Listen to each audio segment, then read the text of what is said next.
দিনের শুরুটা নাচতে নাচতে করলেও পরে কিন্তু আমার দিনটা ভালো যায়নি। সো হ্যালো এভরিওয়ান, আমি আবার নতুন একটা ভিডিও নিয়ে চলে এসেছি।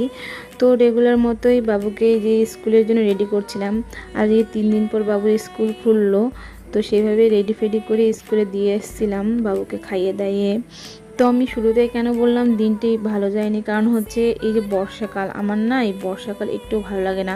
বৃষ্টিতে ভিজতে কোন মানুষটাই না ভালোবাসি, মানুষ বলতে মেয়েদের ক্ষেত্রে বেশি, কিন্তু আমার কাছে খুব একটা ভালো লাগে না। ভালো লাগে বলতে বলবো যে খারাপ লাগে না একদম তা না, কারণ হচ্ছে টুকিটাকি একটু সবাই ভিজতে ভালোবাসে, কিন্তু ওই যে কাদা হয় না, আর হচ্ছে বৃষ্টির মধ্যে কোথাও যেতে পারি না খুব একটা। কিন্তু বরকে একটু বলে এখানে চলো, তো বৃষ্টির জন্য অনেক সময় যেতে পারি না। তো এই জন্য মেইন হচ্ছে আমার ভালো লাগে না। তো কথা বলতে বলতে বাবুকে যে স্কুল থেকে নিয়ে এসেছিলাম বাড়িতে, আর এসে না খুব কষ্ট হয়ে গেছিলো, কারণ অনেকদিন সাইকেল চালাই না, আজকে হঠাৎ করে সাইকেল চালিয়েছি, তো খুব কষ্ট হয়ে গেছিলো।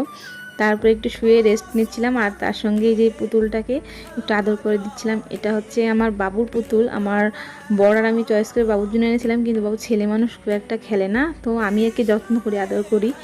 তো তারপরে হচ্ছে বাবুকে ভাত খাইয়ে দিয়েছিলাম। তো আজকের ভিডিওটা এই পর্যন্তই। হ্যাঁ, টাটা, বাই বাই।